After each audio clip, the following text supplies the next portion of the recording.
Good afternoon, ladies and gentlemen, members of council. Welcome to council chambers on this beautiful fall day, September 25th. Looking at the agenda, we have a few presentations and some reports and business items to take care of. Members of council, need a motion to accept the agenda. Deputy Mayor. Town Council adopt the September 25th, 2023 regular council meeting agenda as presented. Thank you. Administration, anything to add? Thank you, Your Worship. Nothing to add at this time. Call the question. All in favor? That's carried. Okay, moving on, number 3 of our agenda is the public input session. This is the time where we allow residents to talk to council on anything that's not on the current agenda. Administration, has anybody registered? Through Your Worship, no one registered.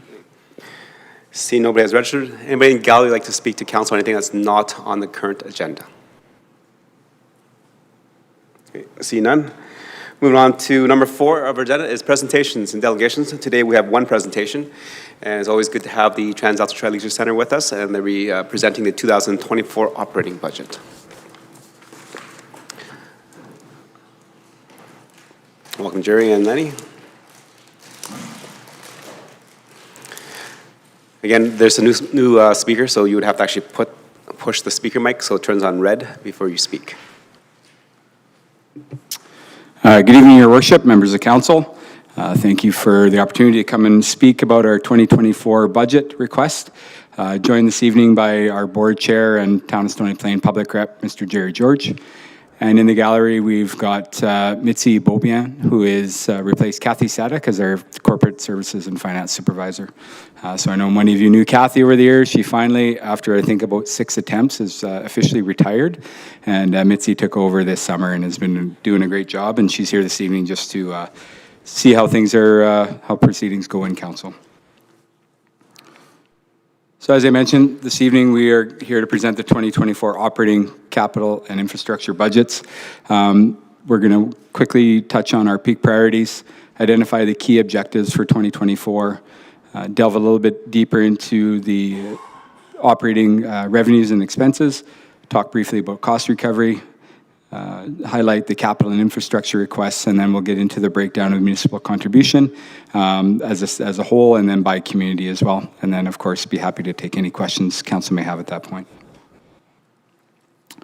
So in the Board of Directors' long-term strategic plan, they identify 4 key priorities: personnel, engaging stakeholders, asset management, and key service deliveries, key service levels. Those are the 4 areas that we focus on throughout our operations. And as each budget year is built and our corporate plans are built, those are the priorities that we keep in mind. Taking a look at the 2024 key objectives, in addition to our day-to-day operations, we'll be focusing in 3 key areas: employee engagement, safety development and recognition, customer experience and stakeholder engagement, and building enhancement and upgrades. Taking a look in the first category, employee engagement, safety development and recognition, we're going to continue on developing our staff engagement plan. So working with staff to develop a more integrated communication method, speaking to them about how they like to be communicated and on what topics and in what methods, so we can better reach them on a regular basis. We're going to continue to develop our staff development plans, and those are focused on training and development opportunities to really start to grow our staff, starting with our permanent full-time staff, then branching out to our permanent part-time, and then into our part-time staff. It's also time, as municipalities know, the website is an integral part of operations when people are looking for information, and so we're going to be focusing on an upgrade there. Particular focus around better mobile phone experience. A good chunk of our users, as is the case with most, they're accessing it via their smartphones, their tablets, and that sort of thing, and so we're trying to integrate a more user-friendly interface when it comes to mobile devices. Stakeholder engagement strategy is going to dovetail with our complete review of our programs and services. And so just reaching out to all of our stakeholders, whether they're user groups, program participants, drop-in members, and visitors, and really start to get feedback on where we're at, what we're doing well, where some gaps might be, and so we can better inform our future corporate plans.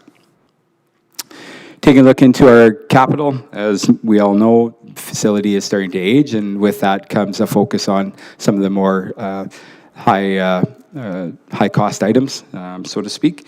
First is our membrane roof, and so there's a number of sections in that. We're going to be completing phase 1 in 2024, and the remainder will be phased in over the next couple of years.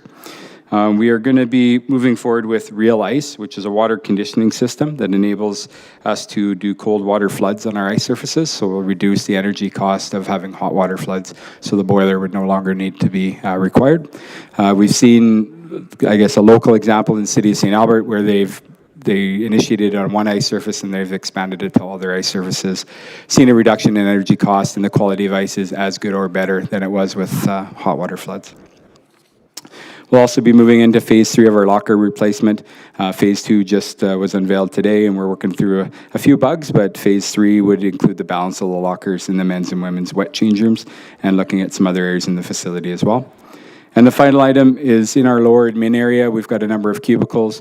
A couple of those areas are integrating with public and staff on a regular basis and need a little bit more privacy, and so we're going to be exploring better uses for that space and trying to upgrade that for better usability for those staff. Jumping into our operating revenue, our operating budget, I should say.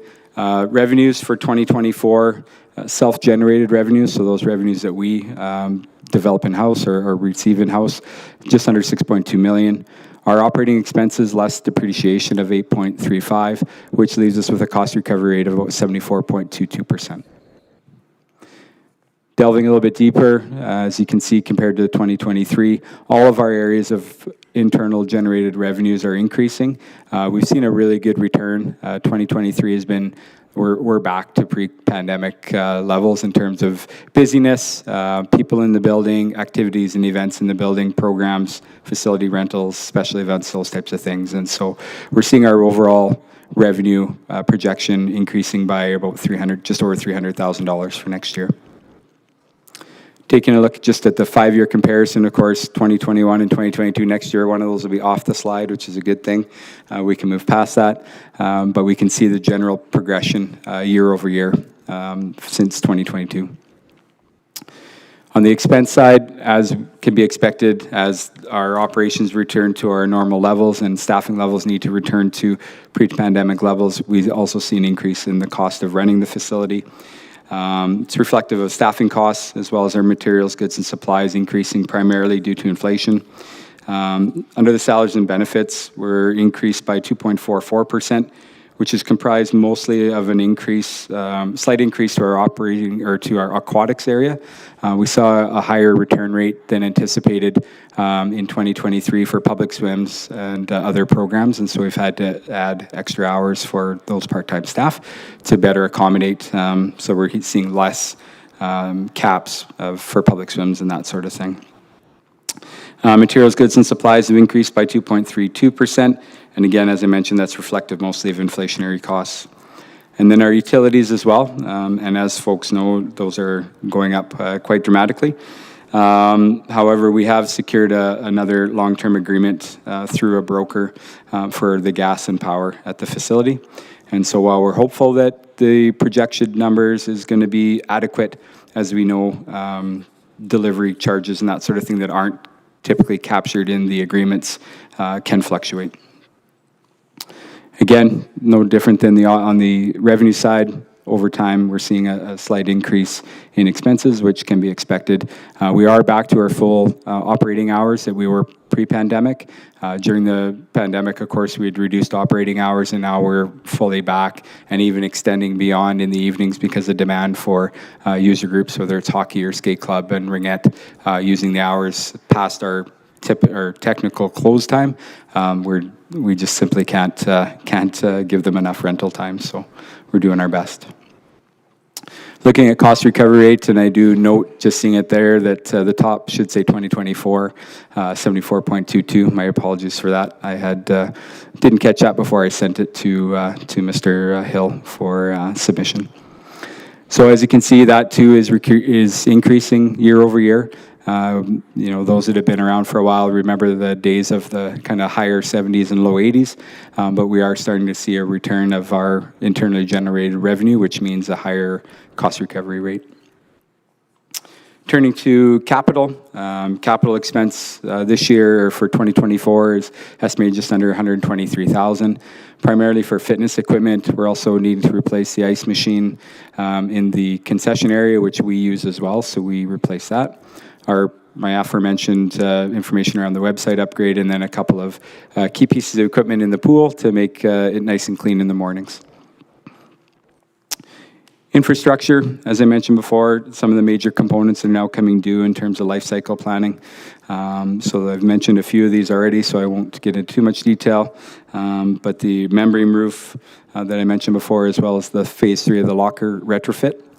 Our direct control system, so the system that controls our HVAC system, there's some components there that are life cycled out and they're actually obsolete, and so we're needing to replace those because we can't get the parts to repair them anymore. One of our many air handler units is due to be replaced, and of course we replace those on a regular basis. There's a significant number up on our rooftop, and so we can't do them all at once. We do them in stages.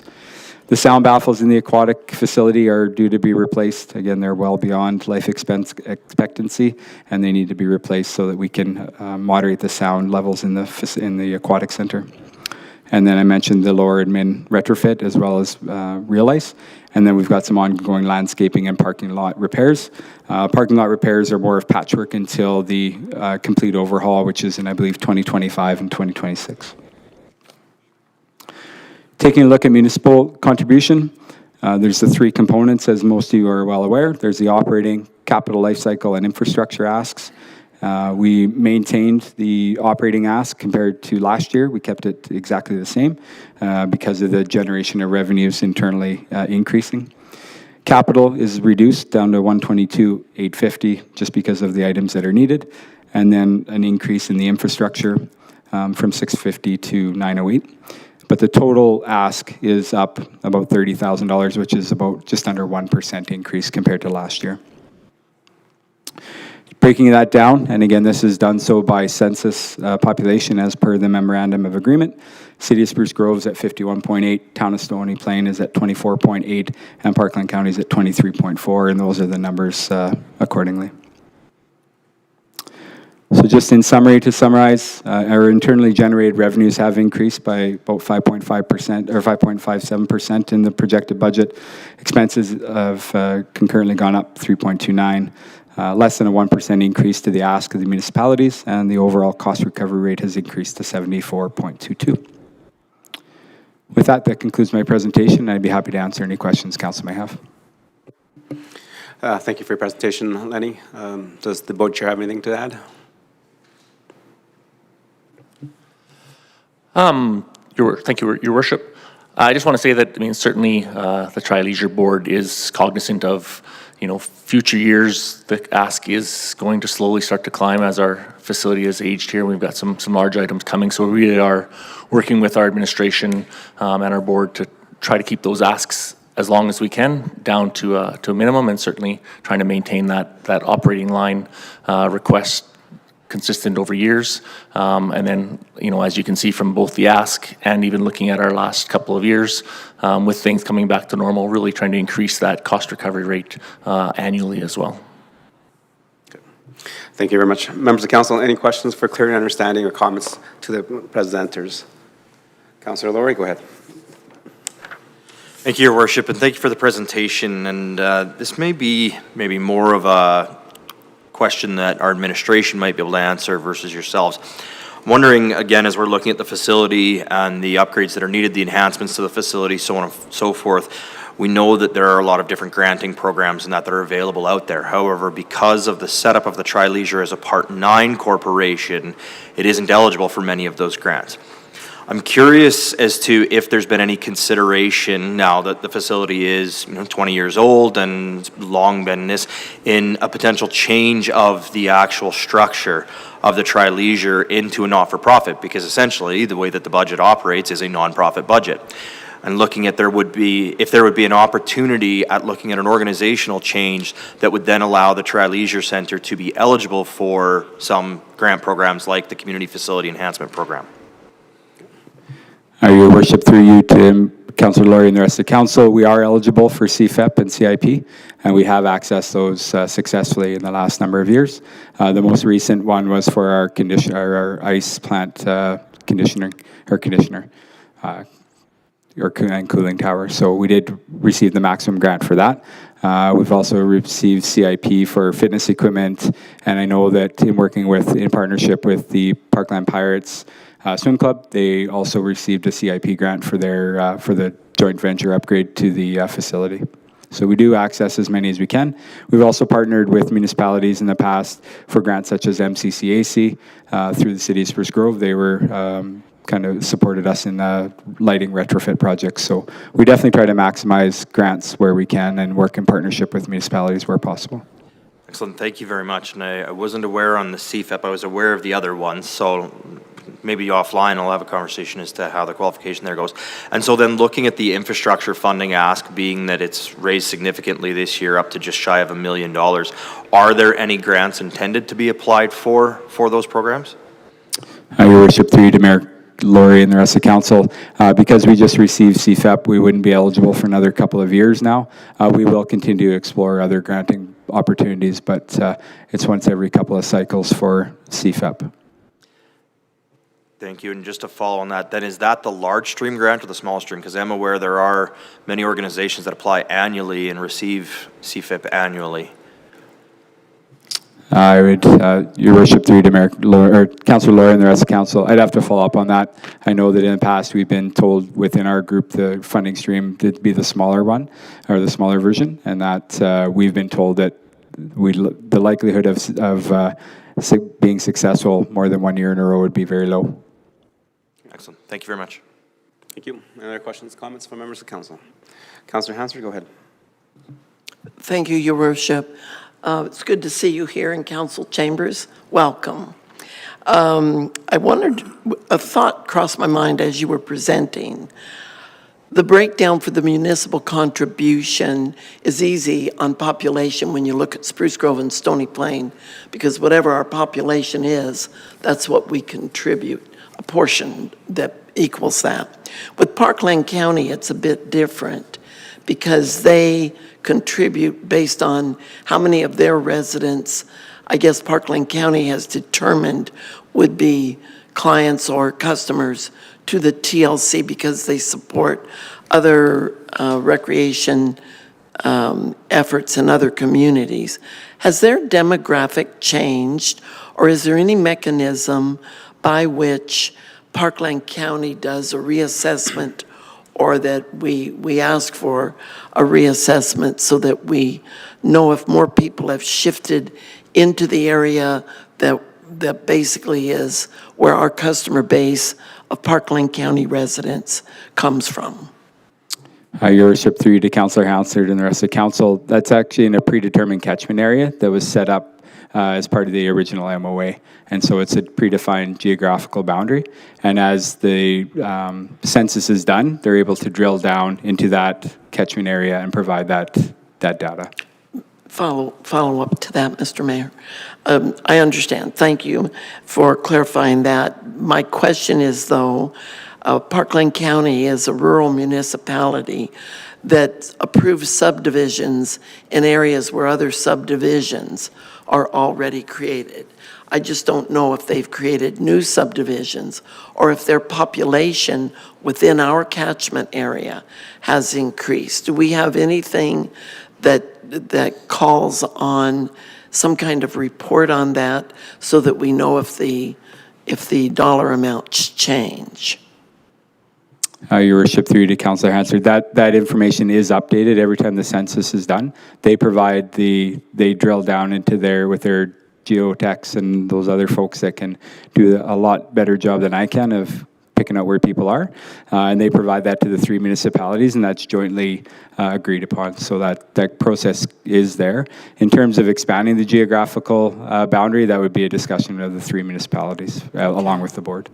And then one other question, Mr. Mayor. Go ahead. Because the Part 9 company setup was put together at the time of the conception of the Tri-Leisure Center, if we were to ever consider what Councillor Laurie suggested looking at some other model for that, would that also have to come back to the residents and voters of the municipalities to approve that? Because I believe referendums were held, at least in Stony Plain, I know they were, for us to determine that our residents would pay to, for the ongoing cost of the build of that facility.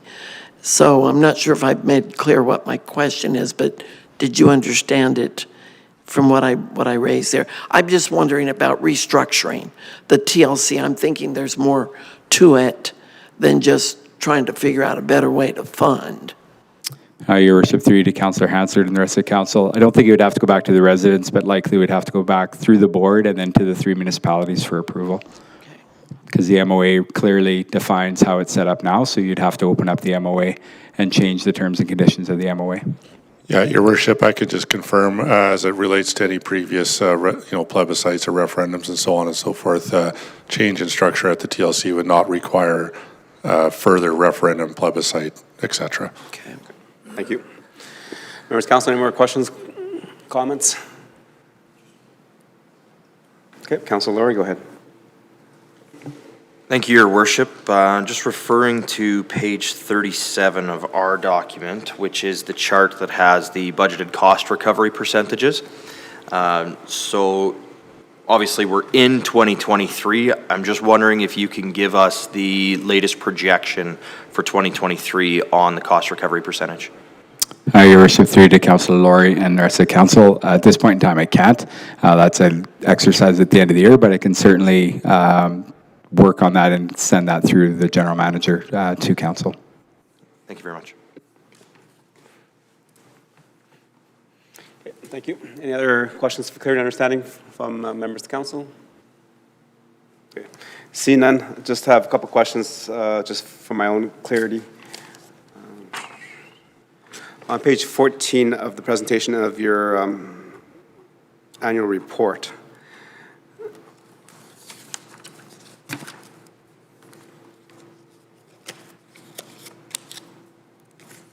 and that's that's the program stats and wellness fitness. Okay.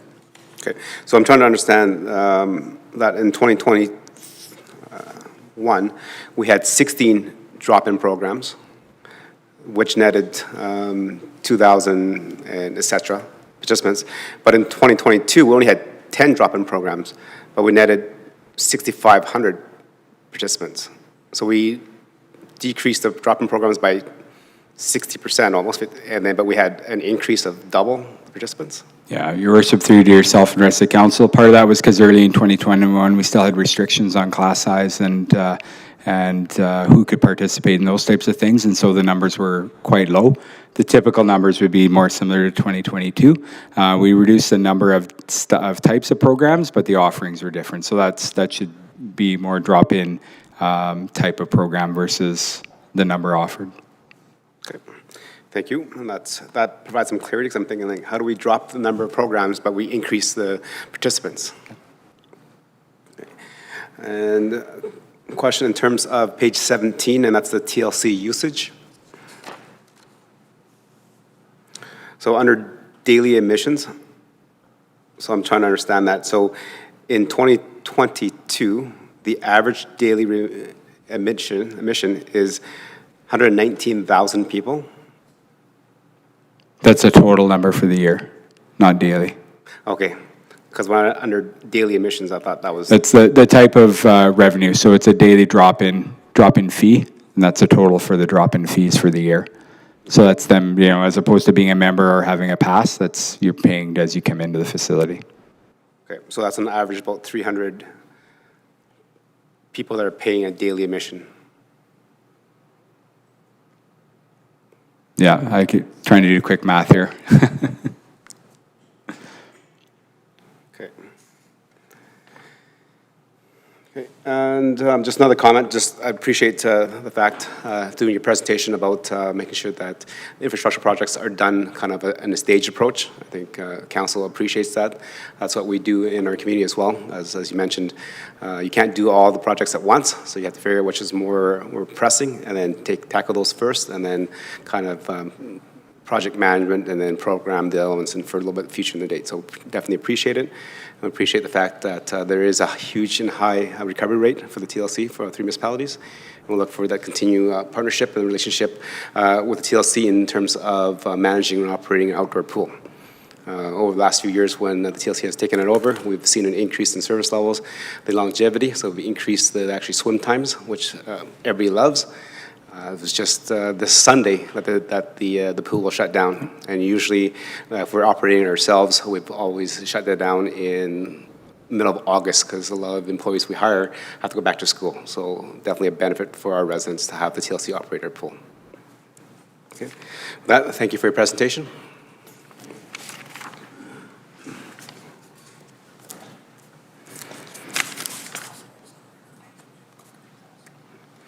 Okay, looking at our agenda, moving on to number 5, which is statutory public hearings. We have nothing scheduled tonight. So moving on to number 6, which is the adoption of the council minutes for September 11th. Councilor Plechko, please. Yes, thank you, Your Worship. The Town Council approved the September 11th, 2023 regular council meeting minutes as presented. Okay. Looking at that, members of council, you had the opportunity to read them. Any errors, omissions, or questions regarding those minutes? I didn't see any either, and I don't have any, so I'll call the question. All in favor? And that is carried. Okay, there are no council boards and committee minutes for us to accept for information, so moving on to number 8, which is bylaws. We're not dealing with any today. So moving on to business items. 9.1 is the TransAlta Tri-Leisure Center operating budget presentation. Go ahead, administration. Thank you, Your Worship. Well, certainly, council just received the presentation from the TLC, so nothing further to add. Able to answer any questions council may have at this time. Okay. Members of council, any questions to administration regarding the presentation and the motion going forward? Actually. Okay. Oh, just a question for administration. As in the past, because of there's an increase, does it automatically get added to the corporate plan, or is that a kind of highlighted point for council to add on after the fact that we've actually seen the corporate plan from administration? Your Worship, I think at this time, I'll just be straight, given it's a $7,000 increase, we do have it included in the projection at this point. Okay. Okay. With that, Councillor Hansard for the motion, please. Your Worship, I move that Town Council accept the TransAlta Tri-Leisure Center 2024 operating budget presentation for information. Okay. Members of council, you had the presentation. We just heard from administration. Any questions, comments regarding the motion to accept for information and the comments made by the general manager? No. Okay, I just have one more question to our town manager. I know you mentioned that it's only a $7,000 increase for the town of Swain Plain, so it's automatically built into the corporate plan. But in terms of consistency in how we move forward as a council, in the past, we've not done that to other organizations, especially if they're large. So I'd want to make it that if it's a little number, that administration will add it. If it's a big number, administration will not add it. So I think it needs to provide some clarity. If it's added for everything that comes to us. If it's not, then everything's not added so that council can make that decision themselves. So I'm not too sure if members of council feel the same way, but I would actually ask the administration not to add that to our corporate plan, but leave it as a side note so that council can add it if council sees fit. Yeah, Your Worship, we can certainly do that. Okay. Councillor Hansard? May I ask why? Mr. Mayor, I'm just curious because I guess I view the Tri-Leisure Center as a bit different. It's not a totally 100% extraneous organization to us. We actually have ownership in that facility. It's not like the Pioneer Museum or the Red Brick Common or any of those other organizations? Are you viewing it differently? I'm reviewing it as a process. So in terms of processes, if there's a request for additional money that has not yet been approved by members of council, then it should be an add-on by council, not administration. Administration does the work of council, and if council chooses not to add that, then that's their work to do. If council chooses to add that, then that's their work to do as well.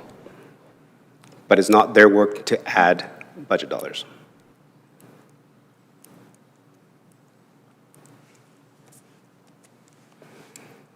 Okay.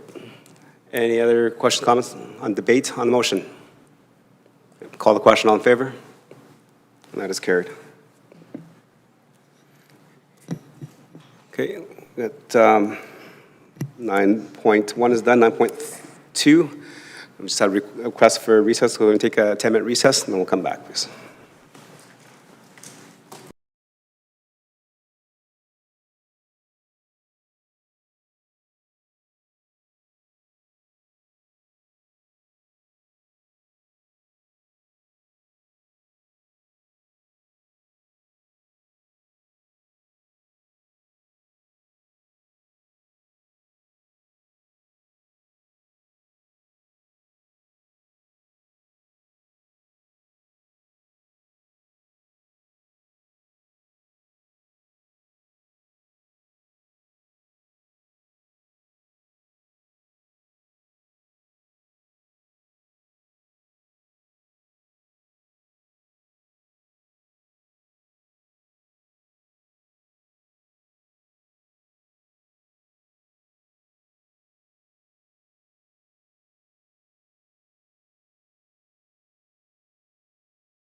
recess and moving back with our agenda.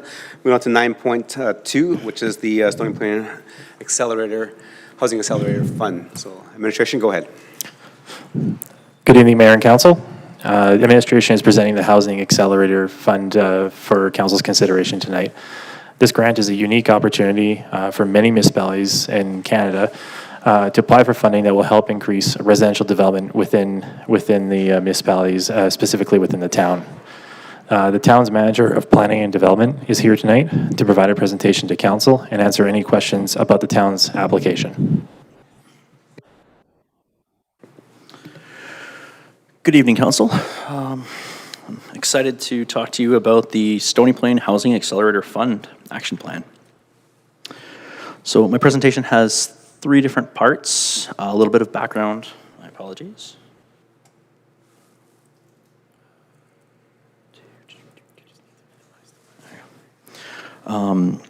Specifically, number 1 on the actual Housing Accelerator Fund itself, or the HAF for short, if I do use the acronym. Number 2 is the Stony Plain HAF Action Plan, and then the recommendation and next steps. So the Housing Accelerator Fund is a federal initiative fund program to encourage initiatives aimed at increasing housing supply and support the development of the following 4 items. The most dominant one is creating more housing supply at an accelerated pace, hence Housing Accelerated Fund. And then the other 3 are complete communities, affordable, inclusive, equitable, and diverse communities, as well as low carbon and climate resilient communities. There's 2 different application streams, one for small, rural, and indigenous, and one for large and urban areas. The key threshold is a population of 10,000.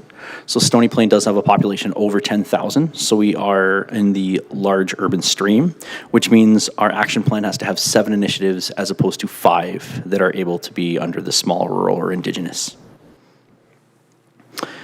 In terms of the application commitments, we need to develop an action plan, achieve a housing supply growth target of at least 10%, achieve a housing supply growth rate of at least 1.1%, complete or update a housing needs assessment, and this is kind of unique for us. We've actually already completed this and updated it. So in 2022, we did the housing strategy, and then we updated it just last year.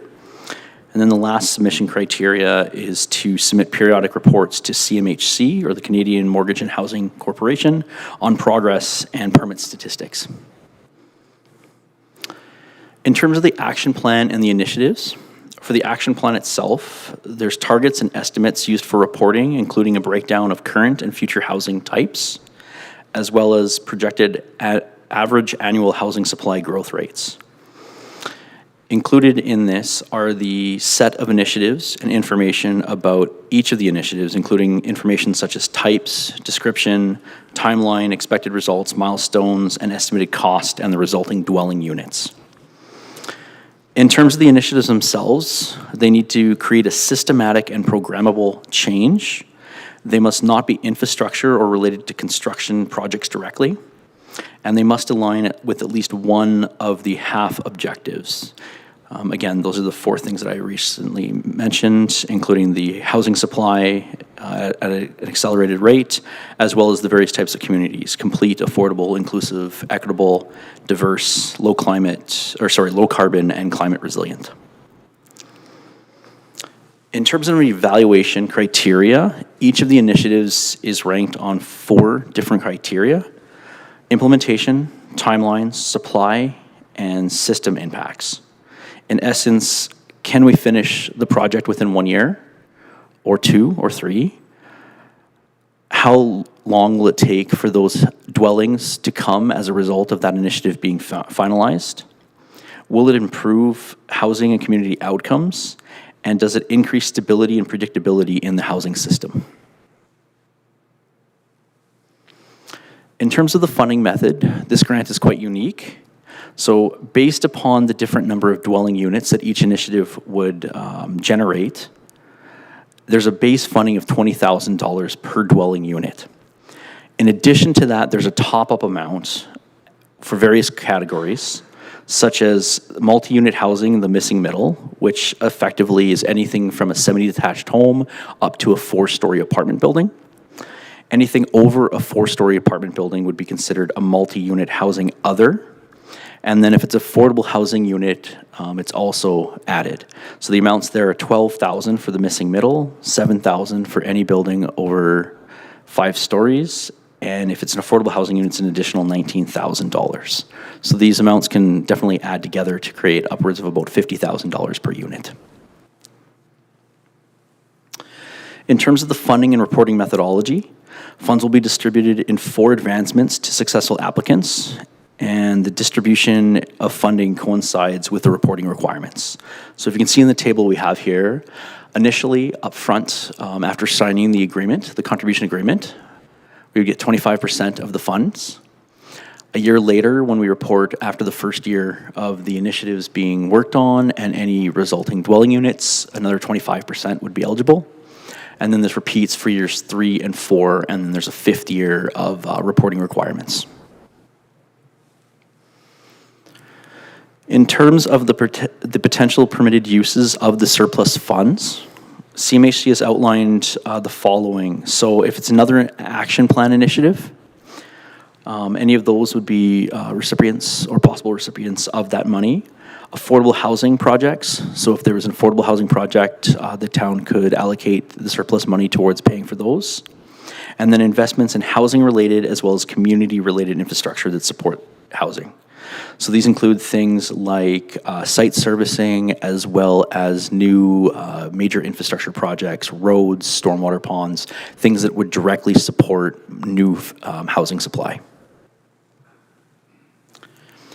In terms of a timeline, the CMHC released information about the grant program in the spring of this year. Over the summer, a submission portal was opened to receive the submission, which we submitted. And then in the fall here, CMHC will be notifying successful applicants. So again, Stony Plains situation, mentioned a little bit earlier. Our housing strategy was developed in 2022 and provides policy strategies and actions to address the housing gaps in Stony Plain. Last year in 2023, or sorry, in this year in 2023, we updated the community profile and housing needs assessment to capture recent data and how the community housing needs have shifted. And then over the summer here, as mentioned earlier, administration submitted a half application in August based on a collaboratively developed action plan to ensure program timelines were met as required. In terms of the 7 initiatives that our action plan has, they're as follows. 1, workflow and permitting software. 2, implementing new planning, development, and engineering process. 3, promoting development by expanding the infill policy. 4, implementing revised parking requirements. 5, developing legal agreements for the provision of affordable housing. 6, land use bylaw study and update. And 7, enabling mixed-use redevelopment of underutilized town-owned properties. On the following slides, I'll go into a little bit of additional information on each of those 7 initiatives. So for the first one, the workflow and permitting software, the approximate cost is $900,000 and is expected to generate about 38 units. This really enables the town to have something that a lot of other municipalities in the greater Edmonton area have, which is online submission possibility, workflow software, so that building permits and subdivisions can be applied for quickly and efficiently online. The second initiative is implementing new planning, development, and engineering processes. This is about a $60,000 initiative. 19 units are expected.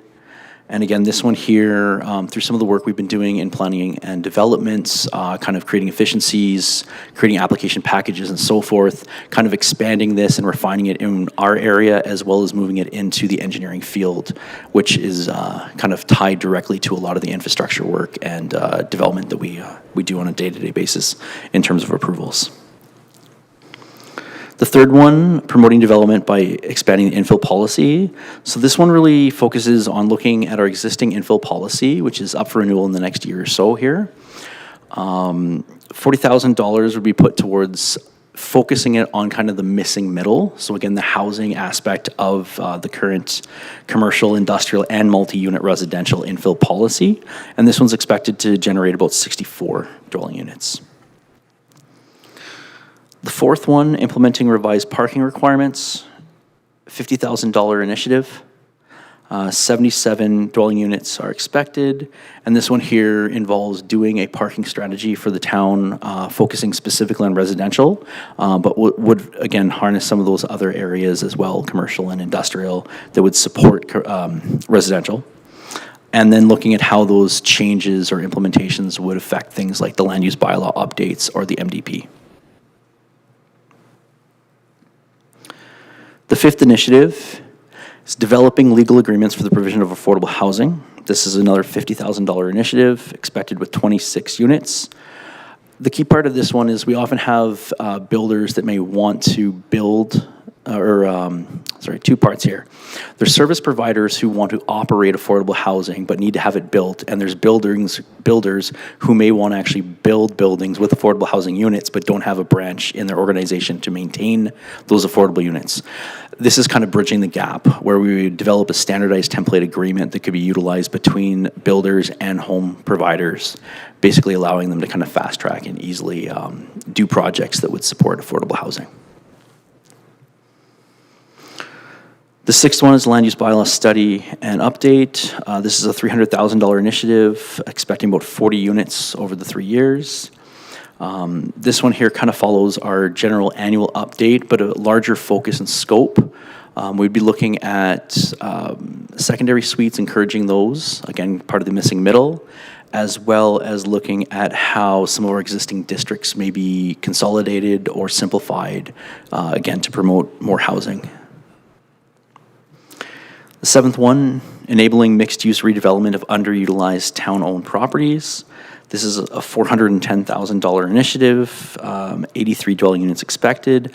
This one here is fairly unique in the sense that it's trying to set up a framework or a program that would enable a feasibility study of any town-owned land that was deemed ready or possible to support affordable housing projects or any kind of redevelopment opportunity that has a housing aspect to it. Just to kind of run through some of the numbers, taking the first one, the workflow and permitting software, these were sort of the things that we went through administratively to decide which of the different initiatives made sense.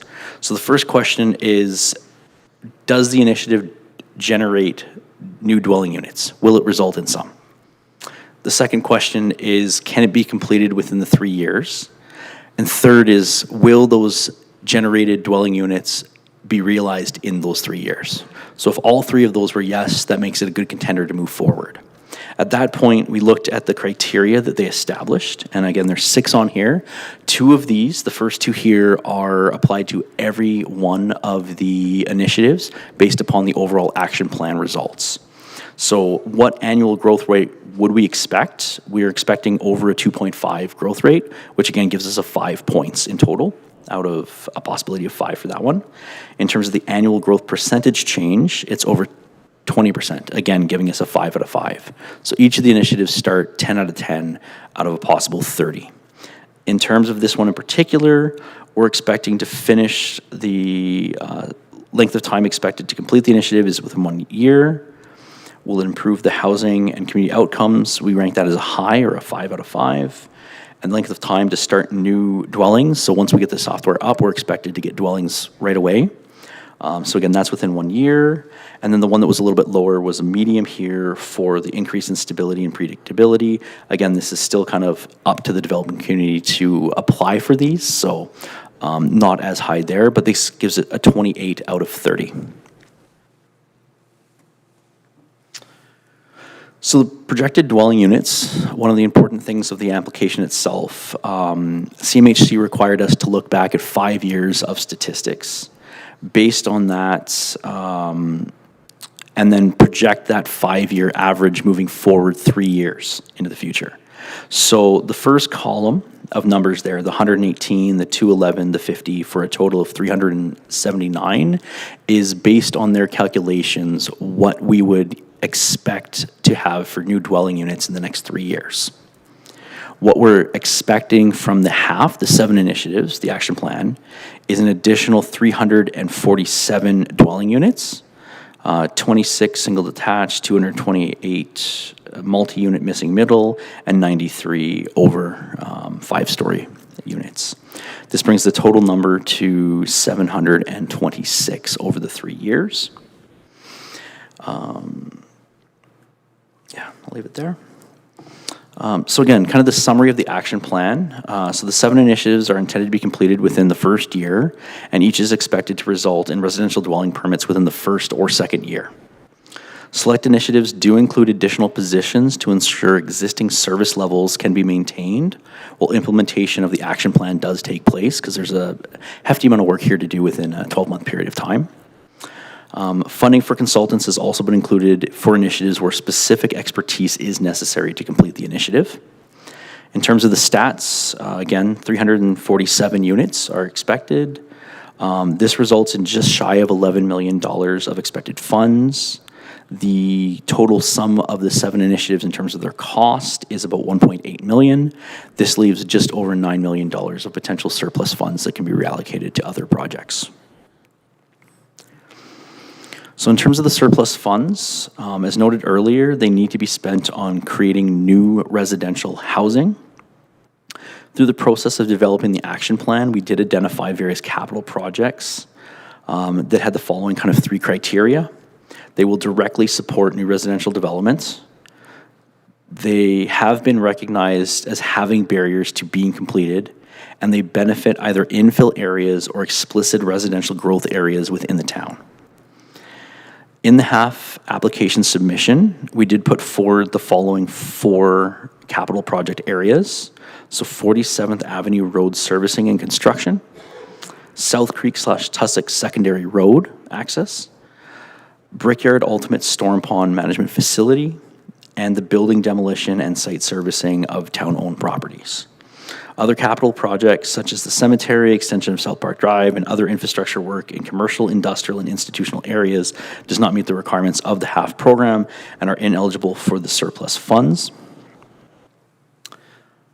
All that said, there are some considerations and risks to be aware of with this grant application and work.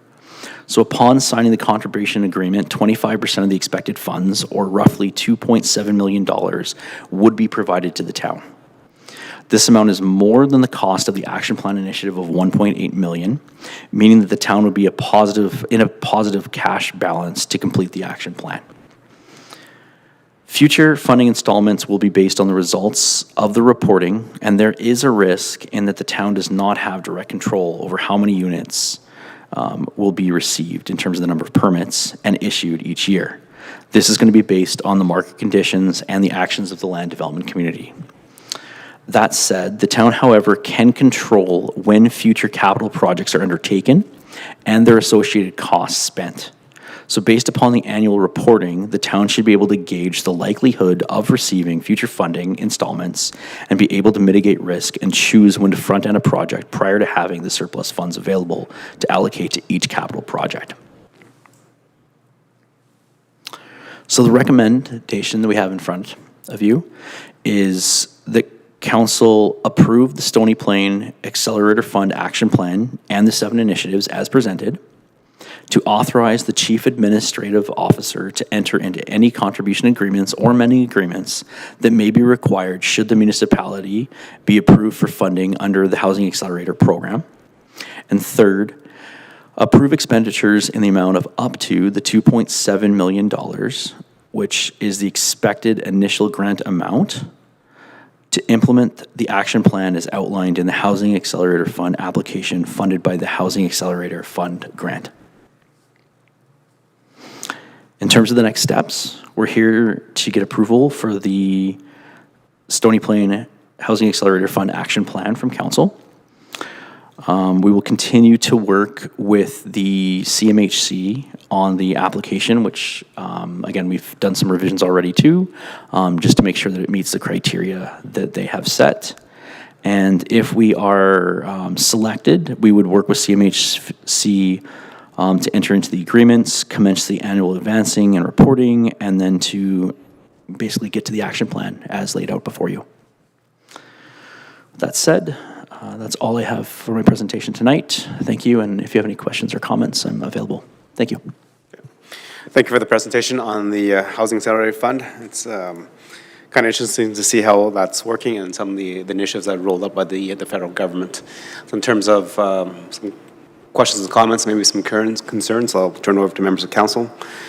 Questions, comments, concerns, suggestions before we start. Councillor Hansard, go ahead.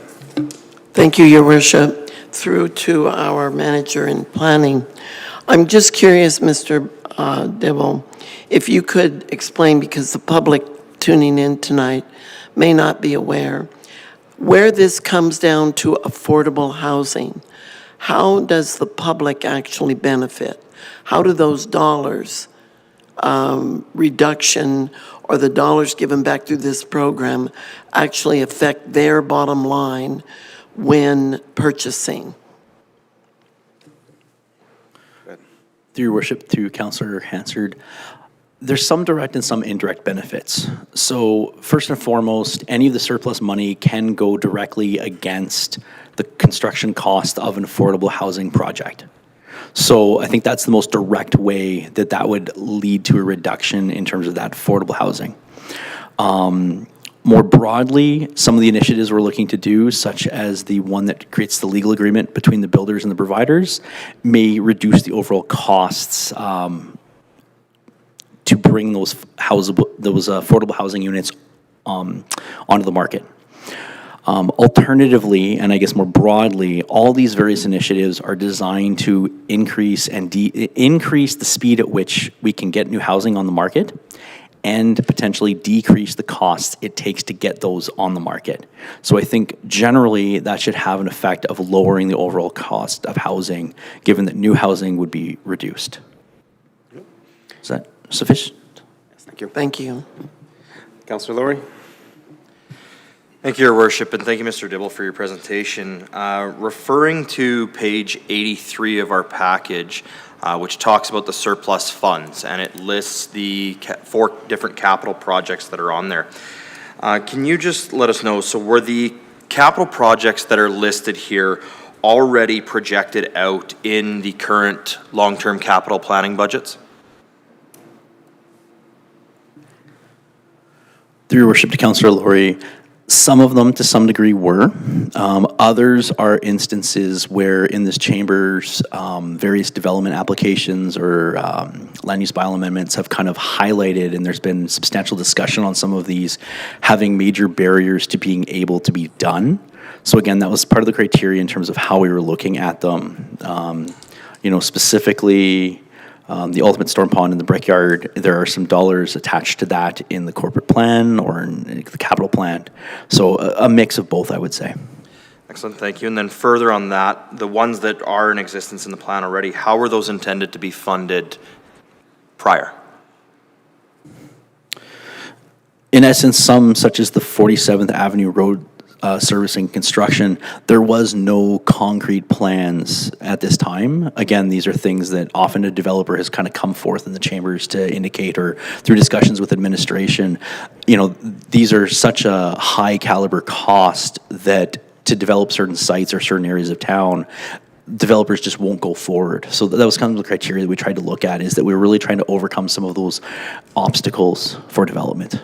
Excellent, thank you. So the long and short of that then is they likely did not have a funding source identified yet, and this will allow us to hopefully achieve a funding source that does not dip into reserves, require tax increases, debentures, additional levies, etc. That is the intention of the surplus funds, correct? Excellent, thank you so much. And further, if I may, Your Worship? Okay, go ahead. Excellent, thank you. In regards to the 7 initiatives that were presented this evening, were any of the 7 initiatives already in previous operating or capital budgets and plans? Shown on the screen here, some of these have been in the plans. Others are new. Again, with the nuances and the requirements of the grant, some of them have kind of been customized or tweaked to make sure that they are eligible.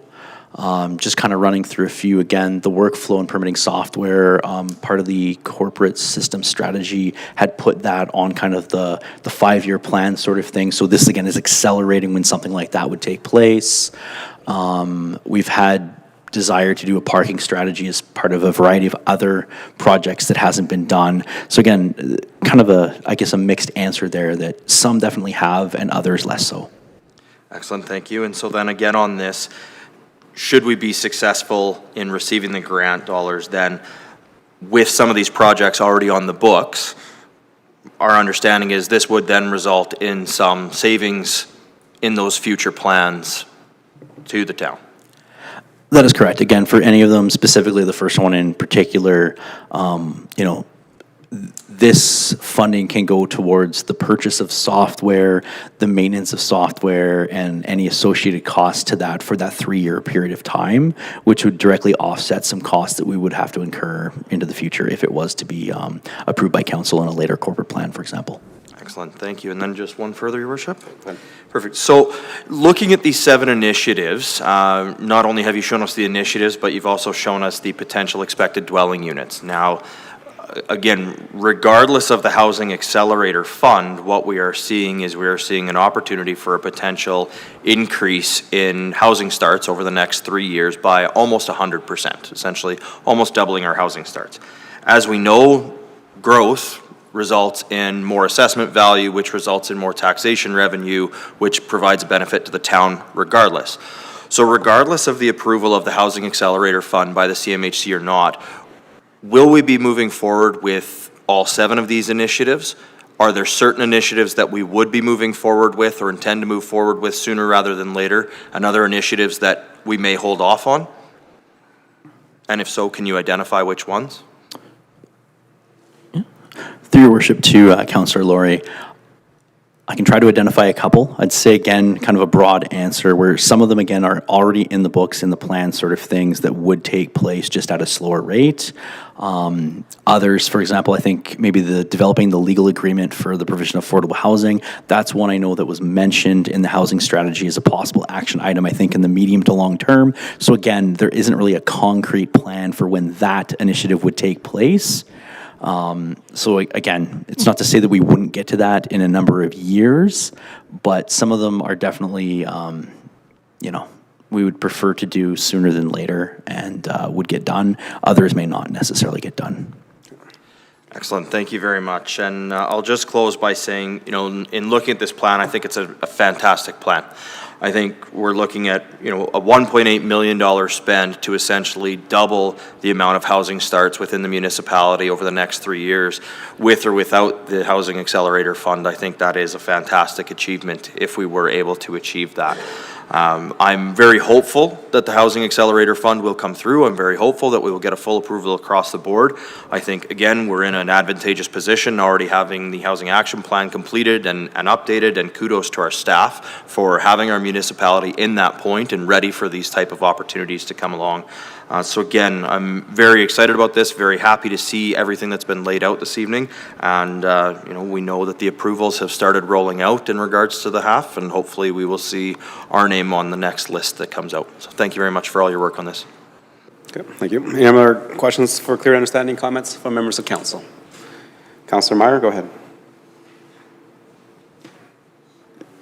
Thank you, Your Worship. I'm just curious if administration can speak to the structure and administration of this fund versus other federal grants. Through your worship to Councillor Meyer, I'll take a shot at it, and please ask a follow-up question if I'm a little bit off in terms of my answer here. The structure of this grant is fairly unique, if not one of the most unique grants I've seen in my 11 years with the town. Typically, most funding grants are attached to a specific project that have a dollar figure, and there's usually an absolute amount and a percentage that they will match usually within that grant application. This one is relatively unique in the sense that it can cover all of the cost and more for a broad reason, and is set up in a different manner in the sense that, again, here's some initiatives, they result in a number of units, those units generate dollars, and that's the dollar amount that we would get potentially. So again, there's some accountability in terms of the follow-up of the statistics and monitoring that we need to provide to them. But again, it's a different arrangement than a typical grant application would be. Councilor Meyer? No follow-up on that one, thank you. I'm also curious, is there like a time frame? Sorry, through you to administration, is there a time frame for to have to spend the funds? Through your worship to Councillor Meyer, all the funds do need to be spent within, I believe it's the 4 years from when it starts. So again, it's one of those things where we would need to make sure, once we have or know of all the funding coming in, we would have to allocate those to relevant projects within that period of time.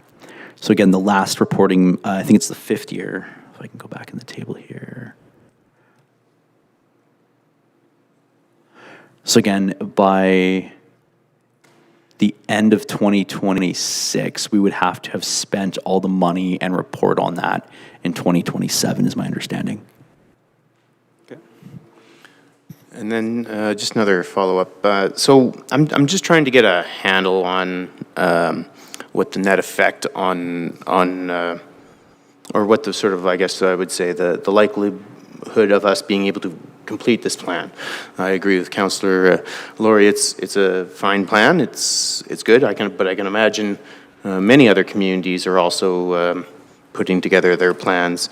So in terms of, I guess the question would be to administration, if other communities are looking at doing this, certainly this must be put a pressure on the construction industry. I know fairly broadly that there is a labor shortage, and I can imagine if other communities are doing this, this will only increase this.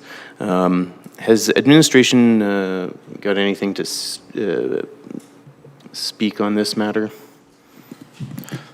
Your worship, through the Councillor Meyer, I'll answer a little bit of that, and I'll ask the planning manager to maybe supplement.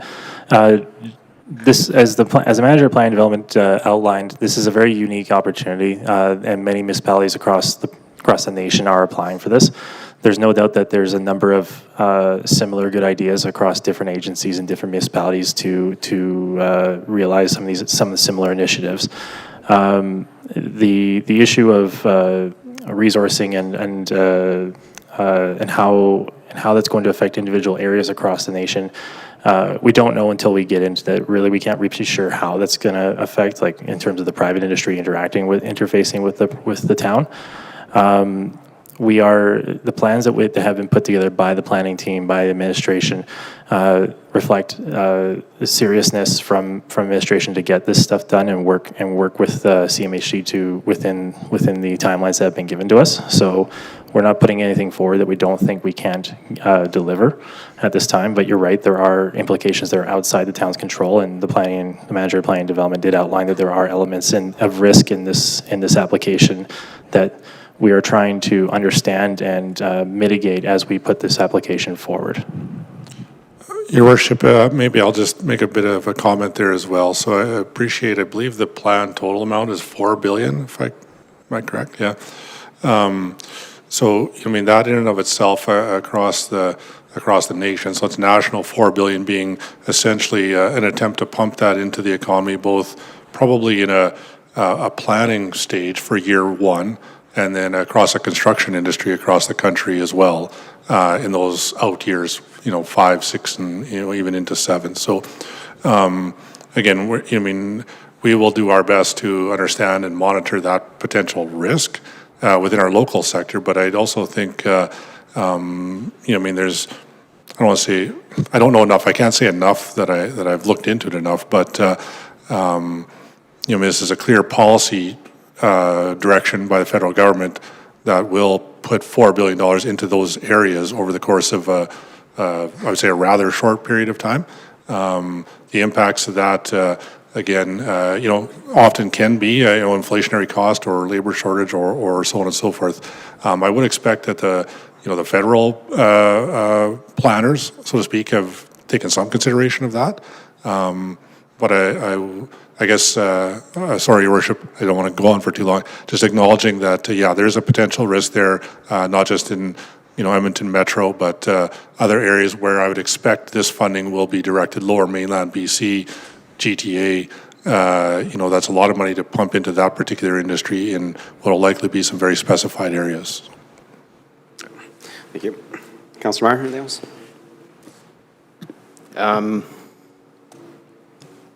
I appreciate the comments. And I'm glad you raised the inflation aspect of it. I do have some concern about, as the CAO mentioned, the idea of it's sort of front-loaded. The most of the money will be spent fairly quickly in the first year.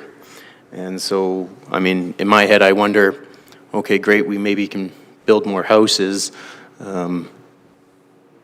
Does the net effect on people's budgets mean they can't afford them? So, just a comment. Nice plan.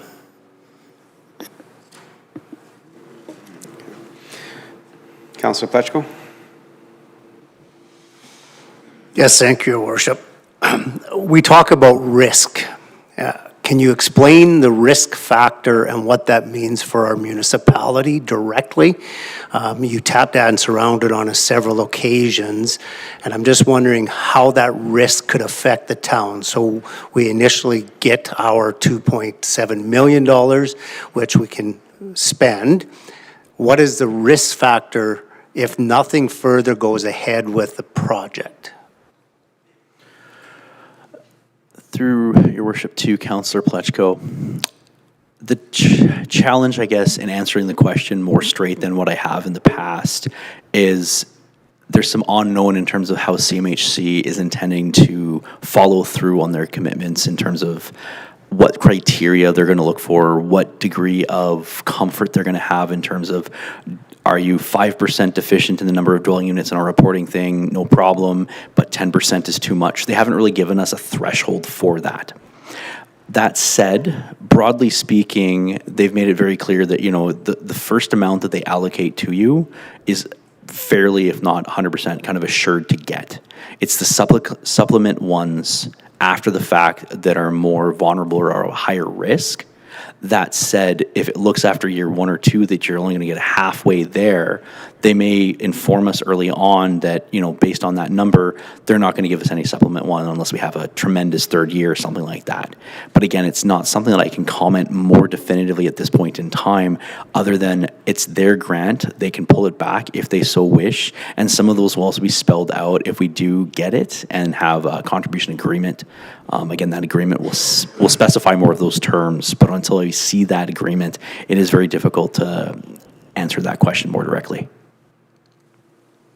Your Worship, I may speak to that a bit further. So if, question of risk, so the way it's designed at this point, we would be receiving the initial funding up front to complete, and I believe, again, that's a positive cash flow there. So, when I sit and think about this myself as to what's the risk, well, the risk would be you end up having to pay back that initial funding, because at no point, as I think the manager is mentioning, we would have the opportunity to further review the risk, review the housing starts as they're coming in before we committed to any of that further funding, i.e. the $9 million, I believe, give or take, that was pointed out. So prior to engaging or starting those major projects, we would be able to gauge and understand how far along we're going on the starts. So that gives me some sense of we are still in control of our perspective, our destiny on those particular larger projects. I think too, when speaking about the risk, I think the other thing to bear in mind is regardless of the grant, these are all generally projects that we would look to undertake and should have a positive effect in one way, shape, or form. So as with any risk, the other side is investment, and we would have that investment made sooner, quicker, faster, which may pay off. We're talking within the course of a 3-year thing, but we would expect those to be paying off further out than just the 3 years of the plan. So the risk is an important question. I think that initial cost, I would quantify it as on the lower end in that, our 347 or whatever the number is. That's a 5-year history. So anything we go over our 5-year history should start eating into that 1.9 that we've been allocated. How much so? You know, I guess, again, you know, we'll see where that goes. I mean, in my mind, I guess I'll just make a few more comments, I guess. In my mind, you know, I mean, the initial payment is a part of it.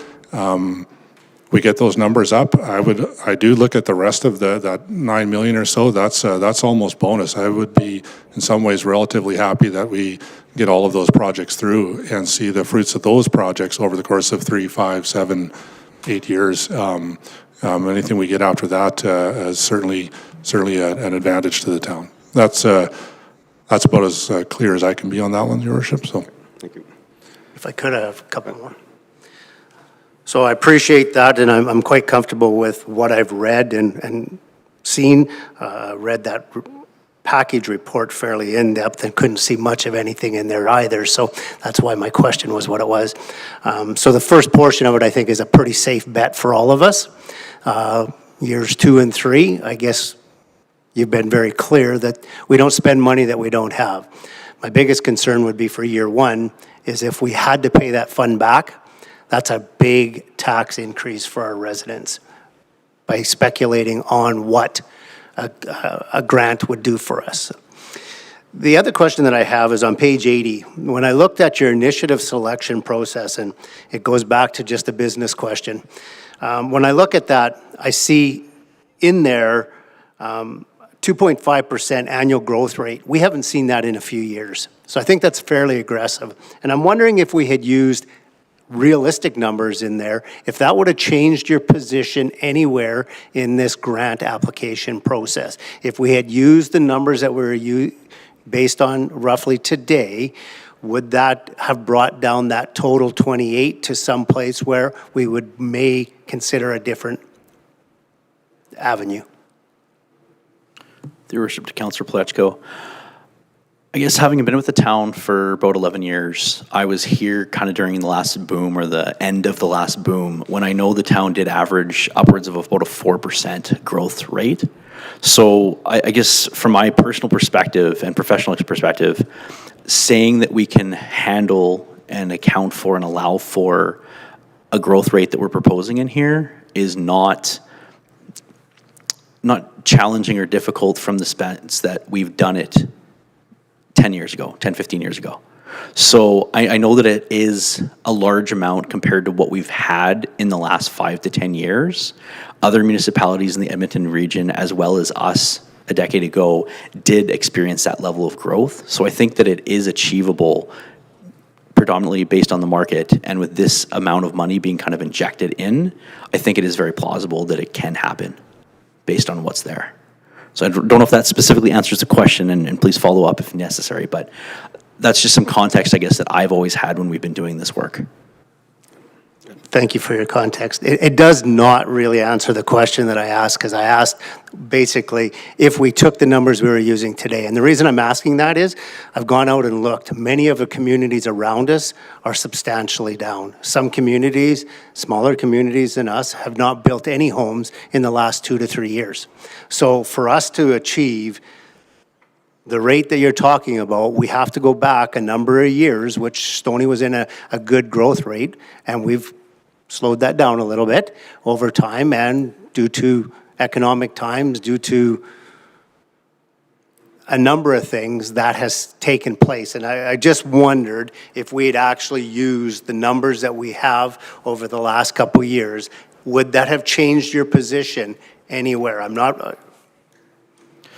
Through your worship, Councillor Pletchko, I guess what I'd say is that we had to use the last 5 years of dates to generate the baseline for the next 3 years, the 379 there.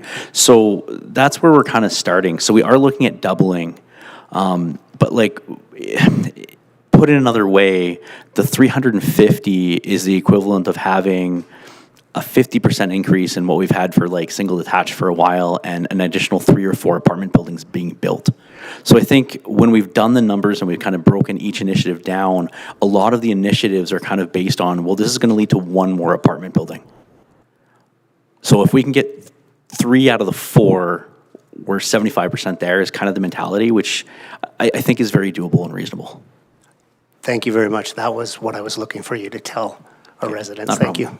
Yeah, thank you. And I think to add to the conversation, on page 64, says to achieve a housing supply growth rate of at least 1.1%. As mentioned by Councilor Paleschko, we're already doing that. So I think that's why on that page where you reference on page 80, it says with the accelerators of what we did, we'd see that increase.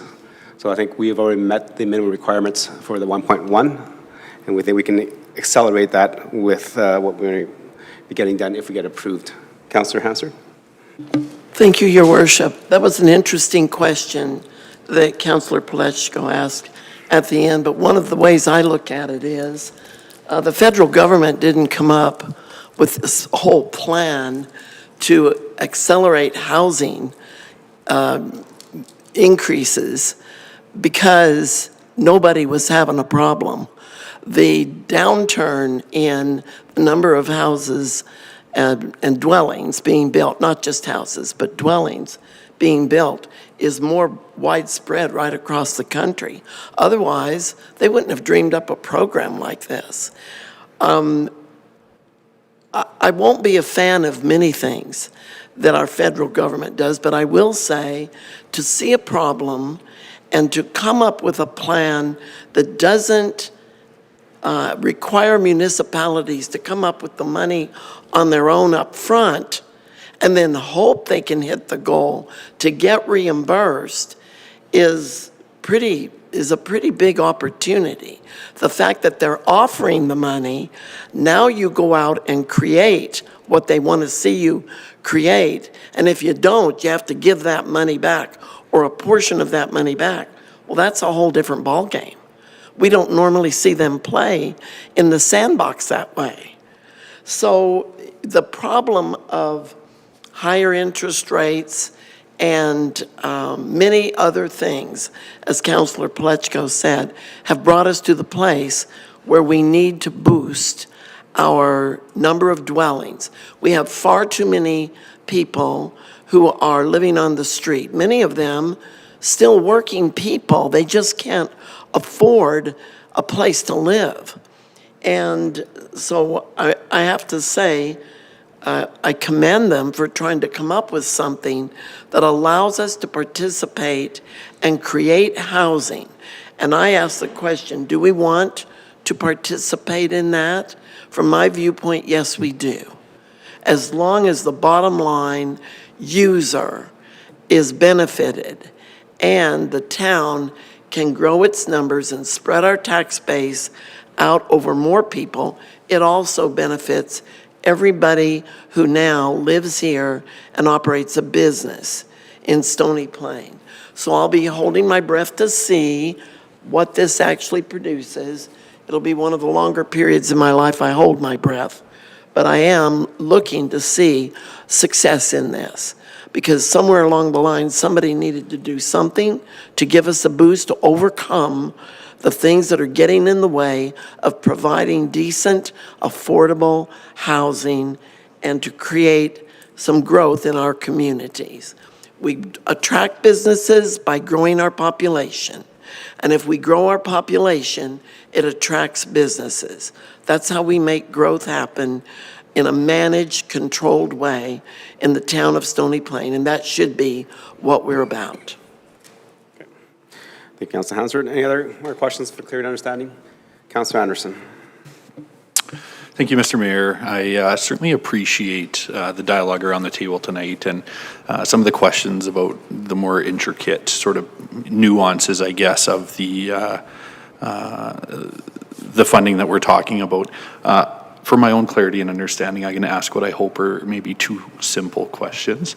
I hope that's the case, but we'll certainly touch on some of the conversation that's been had around the table around risk, around the placement of some of these initiatives in our corporate plan, around the value for residents. And so, first question, when we look at the recommendations on page 85, the third point there is around the approval of the expenditures equivalent to the amount of what we would expect to receive in the first round of funding through the initiative here to move the 7 initiatives forward that have been identified.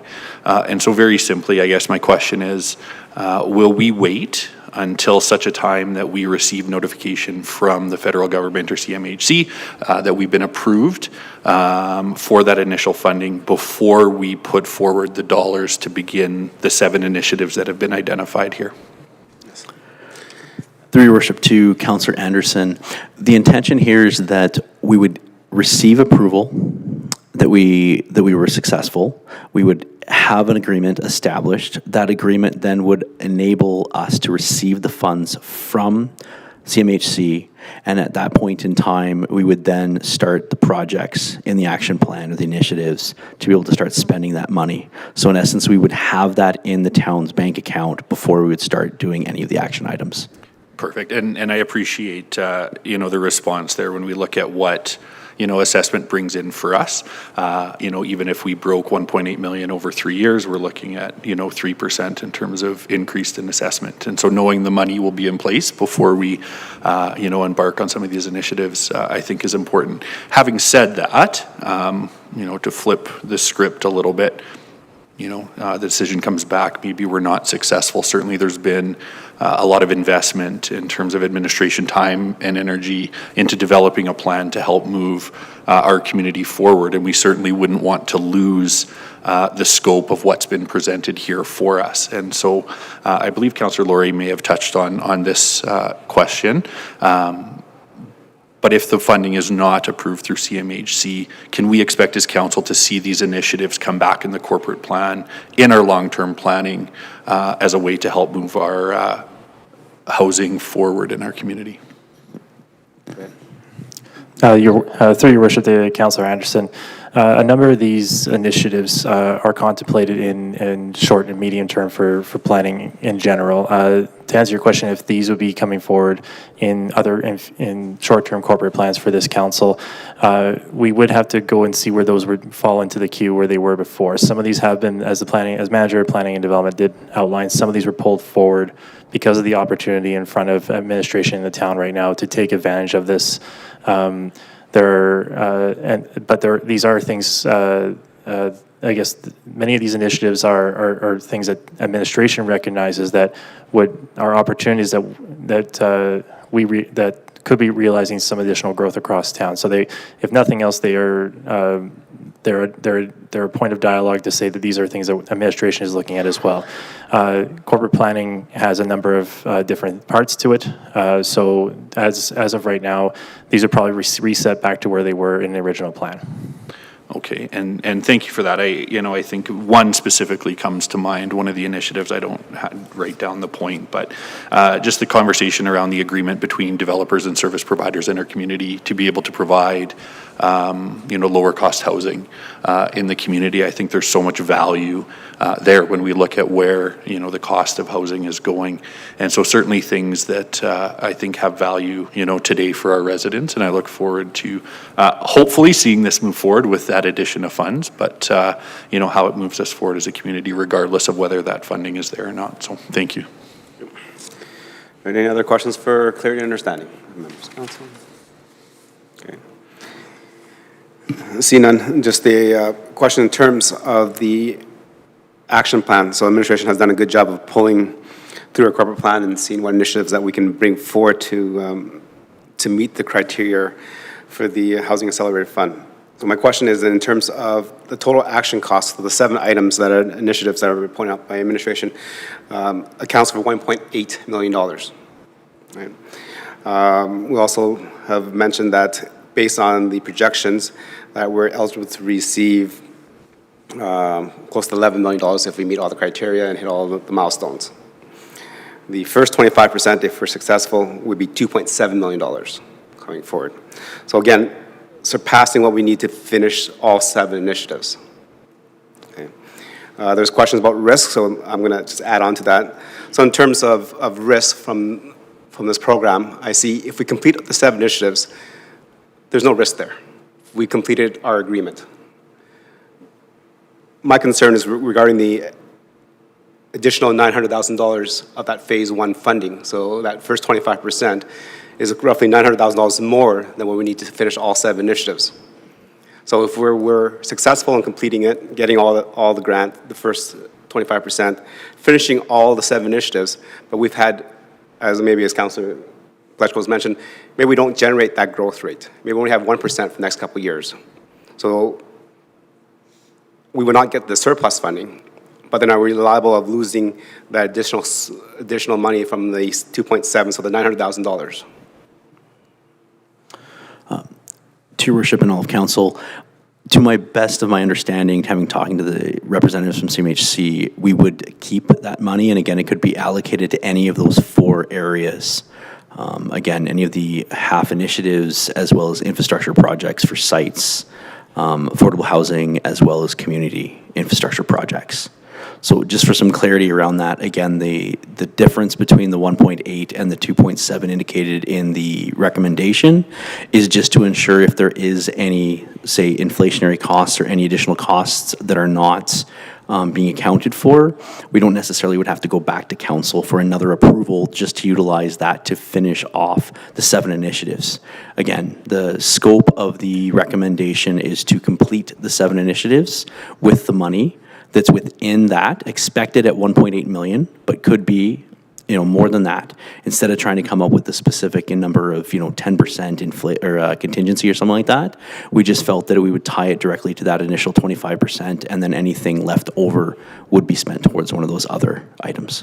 Excellent. I appreciate that clarity, because I think there was concerns about risk and how if we had to pay back some of the dollars, knowing that if we were successful in this grant application for the Housing Accelerator Fund, we would receive that 25%, which is 0 risk on that, from what I understand. So the only thing that is that we would not require or would not receive the surplus funds if we were not successful in growing our projected growth rate. But then those are also large capital plans that we've had forecasted in the future that we can still plan for in the future based on our own tax increases and our capital plans. Is that correct? That is correct. Okay. So in terms of making this application, it's like a win-win situation for the town of Stony Plain. We're able to accelerate some initiatives that we have earmarked for the future. And then also it sets us the stage for that growth that we might come forward. And we also don't have to do any of the projects that are identified on the application as well if we're not successful in the growth rates. So I think staff has done a good job of identifying what we need to make our community better and streamline it, and then also set the stage for further growth in our community if we're successful in achieving those growth targets. Okay. Any other questions, clarity, understanding? See none. Councilor Laurie? For the motions, please. Thank you, Your Worship. I'll move that Town Council, 1, approve the Stony Plain Housing Accelerator Fund Action Plan and its 7 initiatives as presented. 2, authorize the Chief Administrative Officer to enter into any contribution agreements or amending agreements that may be required should the town be approved for funding under the Housing Accelerator Fund program. And number 3, approve expenditures in the amount of up to $2.743250 million, subject to the funding received through the initial distribution of the Housing Accelerator Fund to complete the 7 initiatives of the action plan as outlined in the Housing Accelerator Fund application. Thank you. Members of council, we had the presentation, some very good conversations and questioning, just to make sure that council is clear of what we're talking about in terms of the Housing Accelerator Fund. So any debate on the motions? See none. Thank you very much, administration, for taking the time to do this. I think successful, we benefit. And if we're not successful, we still benefit because now we've actually had an outline of a plan of some initiatives that we need to bring forward regardless if we're successful or not. So I'll call the question. All in favor? It's carried. Okay. So moving on our agenda, this is 9.3, which is the 2022 year-end financial trend. Administration, go ahead.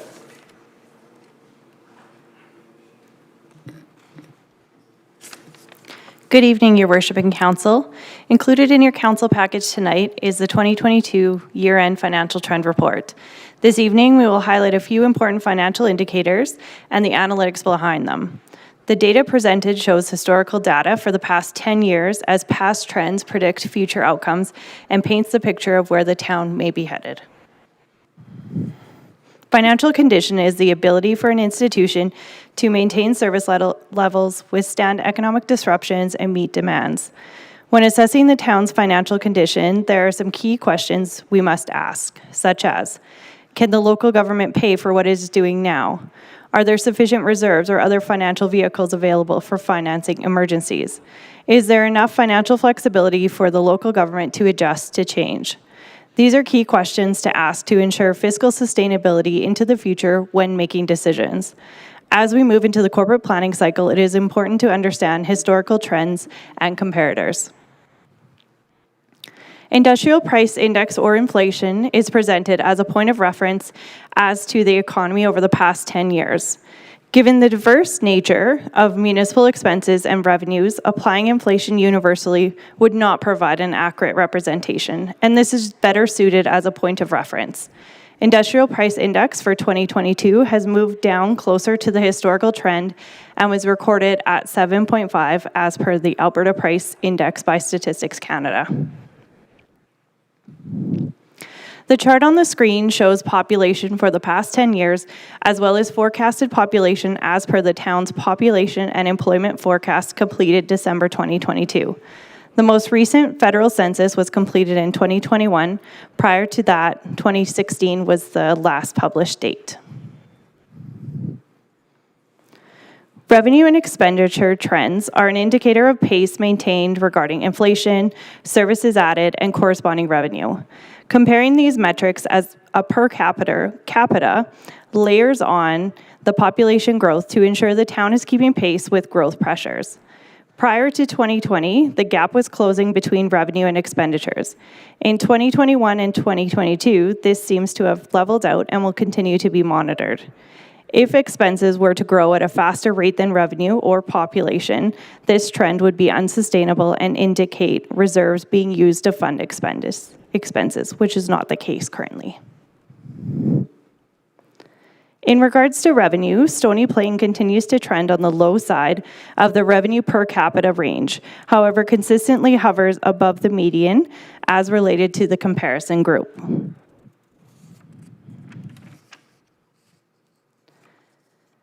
When operating revenue per capita is adjusted for inflation, you can see a large decrease in the revenue. This is a combination of grants, taxes, and sales users and charges. The chart shows the revenue per capita actually going down from 10 years ago, not keeping pace with inflationary factors. As benchmarked against our comparators list on page 131 of their package, Stony Plain has continued to steadily remain above the median in operating expenditures per capita for the past 7 years, with the exception being 2020. The largest source of revenue for the town is property taxes. Stony Plain has remained at the lower end of the comparative municipalities in terms of property taxes per capita. However, new services have been added over the past 10 years and more on the horizon for future years. The previous two charts showed revenue and expenses higher than median per capita for many years, and property taxes per capita shows the same trend. Stony Plain remains consistent as slightly below the median and on the low range of the chart. Assessment is a key component to property tax revenue and has remained consistently, generally flat for the last few years. In 2021, Council approved an updated revenue and taxation policy, which will transition the current tax split between the residential and non-residential to that of the average of the urban Edmonton Metropolitan Region Board members, less Edmonton. This transition will continue to take place through 2024 and will result in a more sustainable tax base and equitable division of tax share.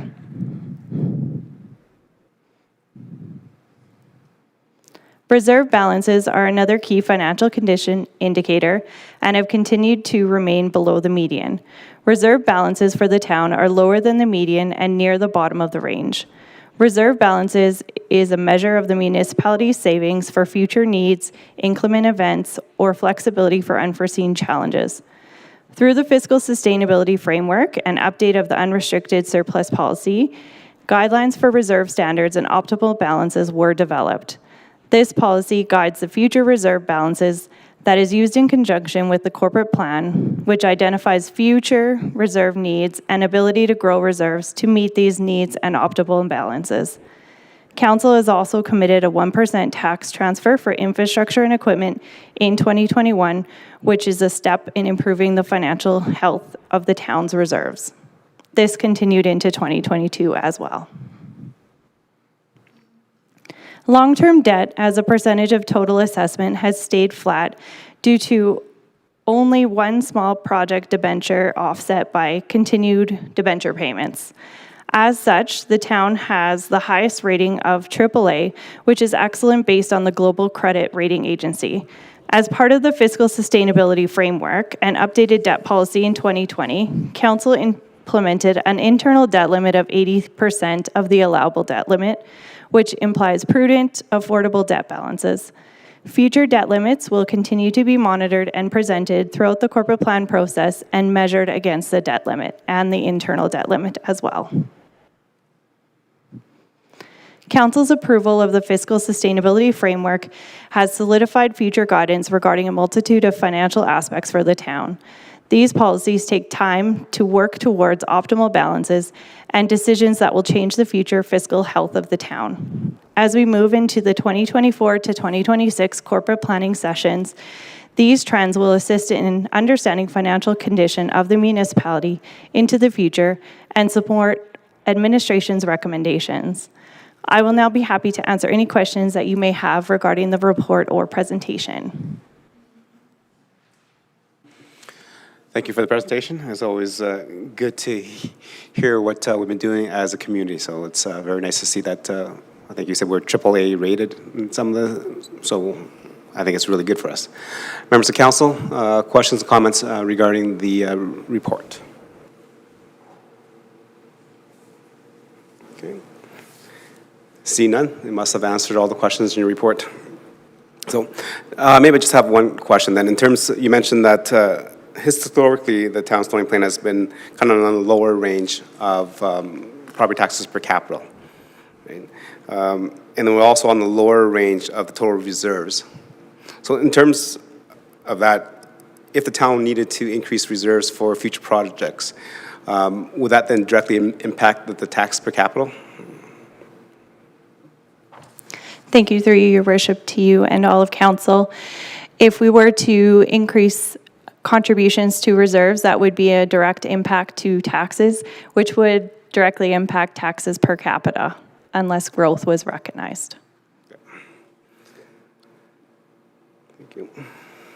Okay, that's all the questions that I don't see any more. So, Councillor Anderson for the motion, please.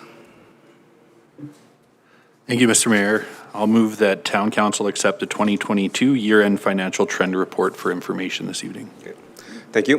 Members of council, you had the opportunity to read the report. We just heard the report from our manager. Any questions, comments, and debate on the motion to accept for information? See none, I'll call the question. All in favor? That is carried.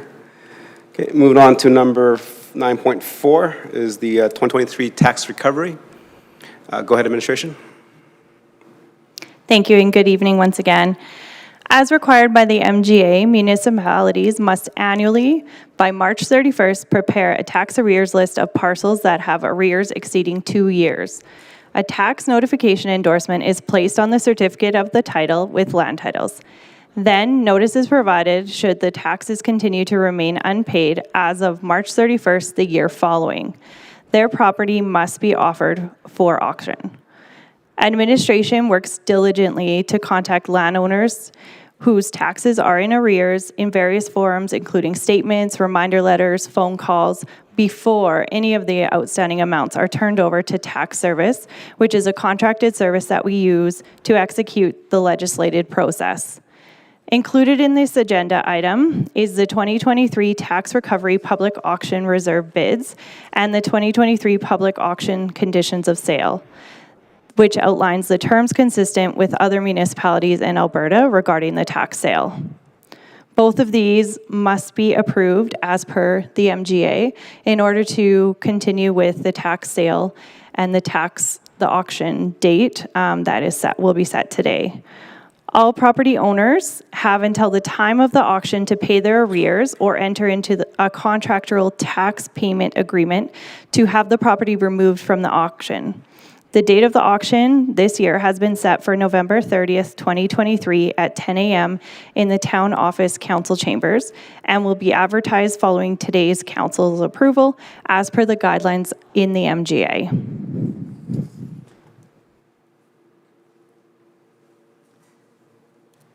Okay. Thank you for your presentation. Members of council, I think we do this on a yearly basis for properties that are in arrears. Any questions, comments regarding the presentation? Councillor Anderson? Thank you, Mr. Mayor. Just reading page 163 of 169 under background there. There's just a comment around the reserve bid being as close as possible to the market value of the property, and then that number being typically or historically equal to the most recent assessed value. I think I'm not a realtor, but just my own home, have seen that maybe the assessment value that I've received in my tax notice is not actually equivalent to what houses are selling for in my area and that sort of thing. And so maybe just looking for some clarity on how that number is achieved. Are we looking at the assessment value or are we doing a market assessment to determine what that reserve bid amount will be? Thank you, through your worship, to Councillor Anderson and all of council. We do take a look at what that reserve bid is. We do follow the MGA guidelines first and foremost. However, we have in the past had contingent properties that may be under the radar or we feel are a little bit off of what the market is. And we've, in those scenarios, consulted an independent assessor to, or not an assessor, sorry,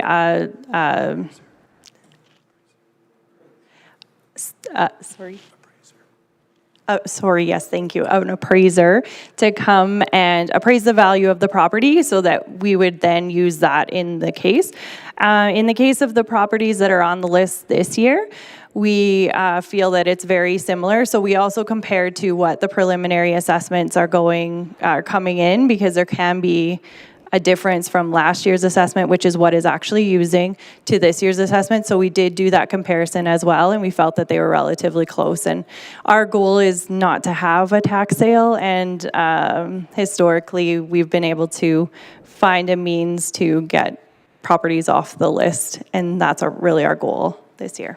Yeah, absolutely, and I appreciate that it's not the ideal situation to have to go through. So I appreciate the clarity. Thank you. Thank you.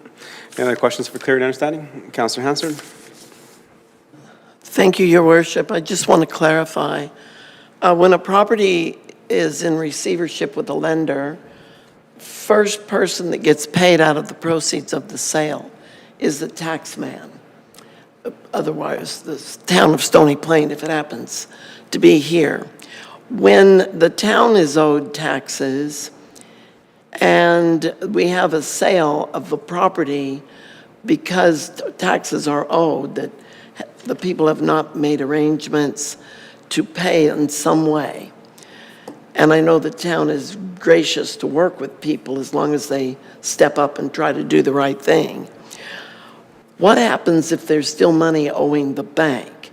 The town will get its money, but what happens to the outstanding mortgage that the bank or lender has on that property? Go ahead. Thank you.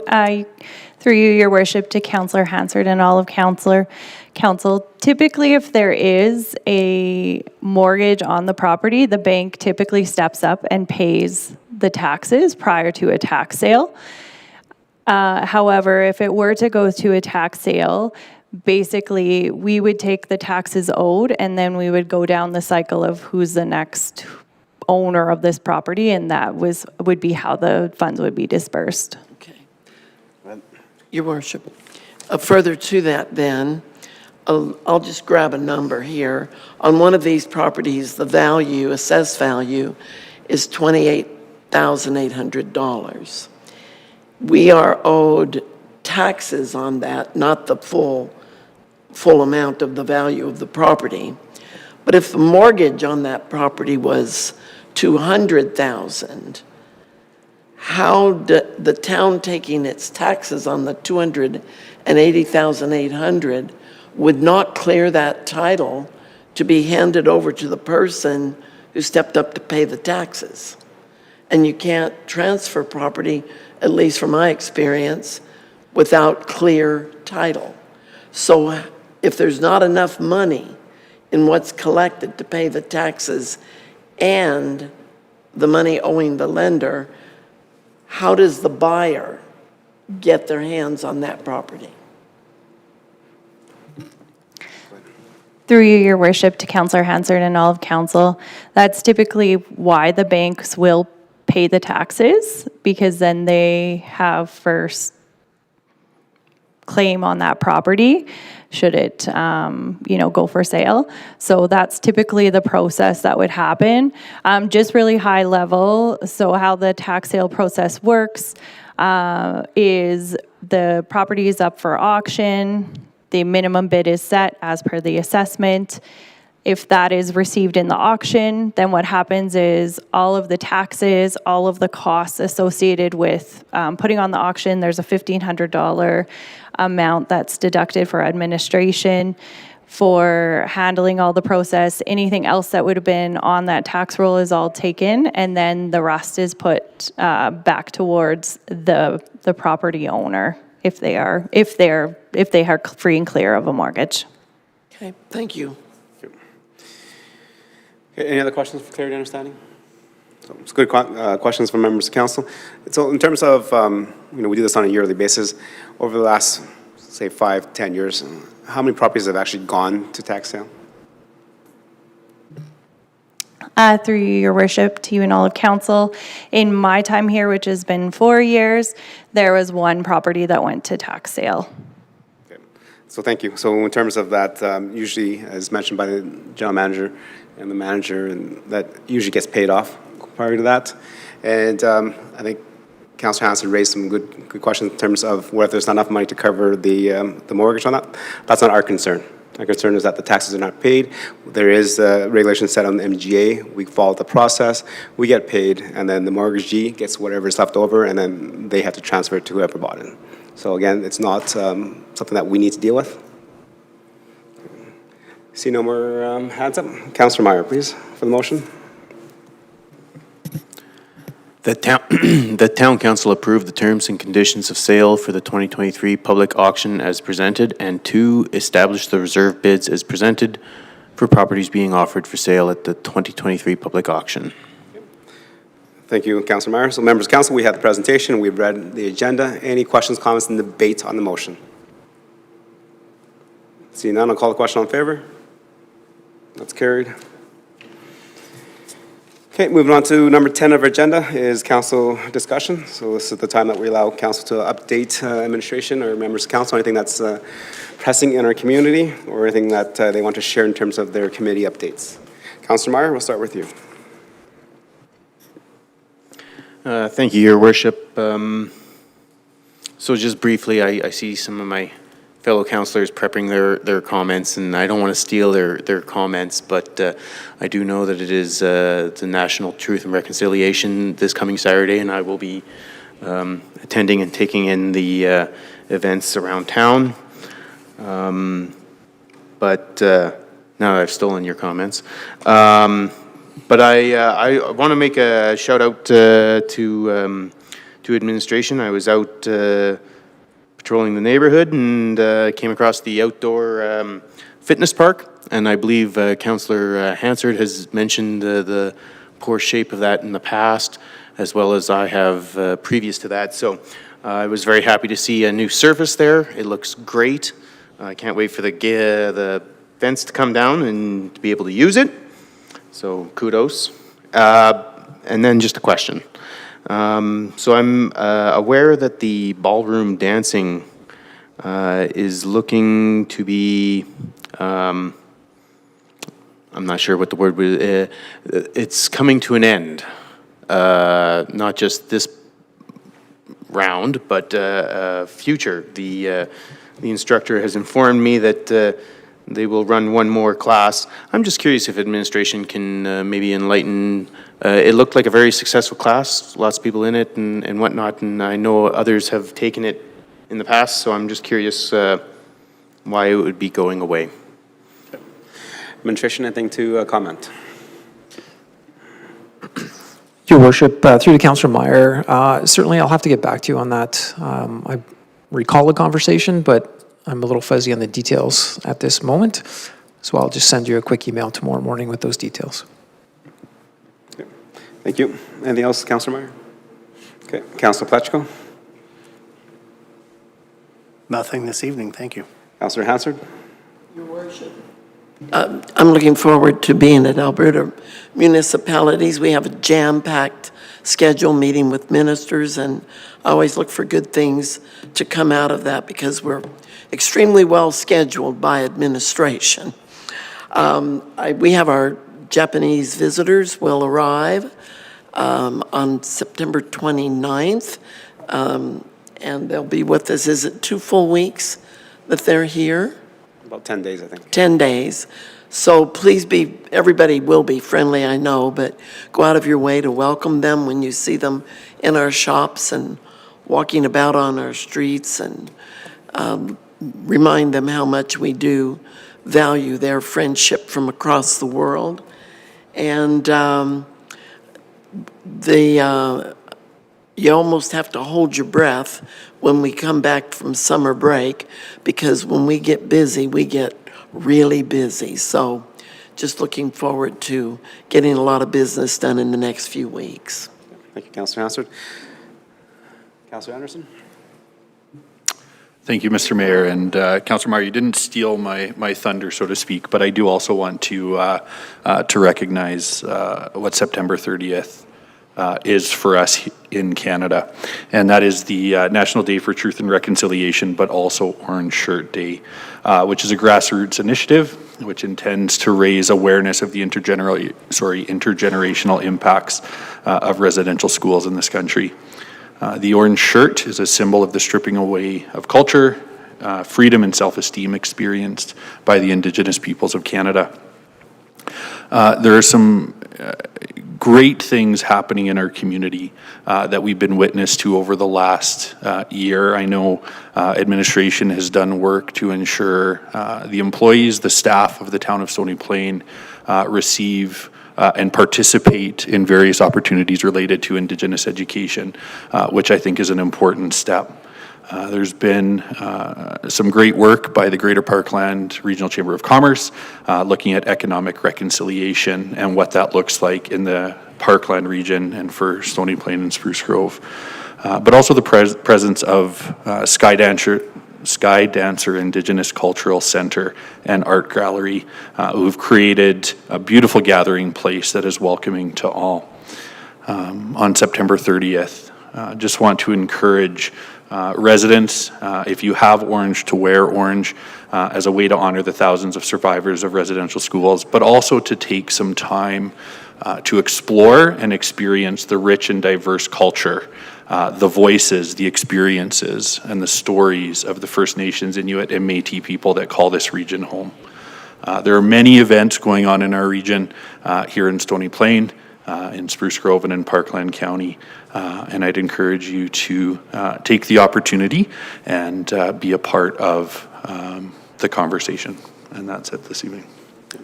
Thank you. Councillor Laurie, please. Nothing from me this evening. Thank you, Your Worship. Deputy Mayor? Thank you, Your Worship.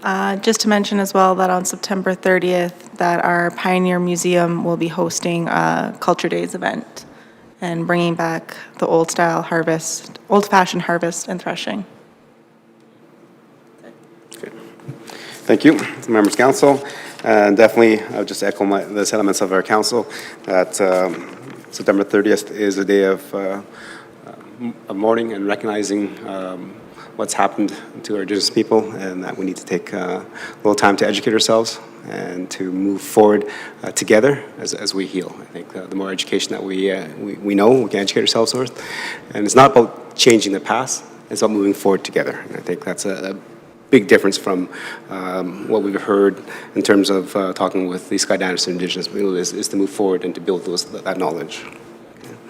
And with that, as mentioned by Councillor Hansard, so our Shikawi students will be here with chaperones. There's a lot of cultural events that will be happening throughout the days as well. I think there's a showcase that's happening over down at the Heritage Park Pavilion.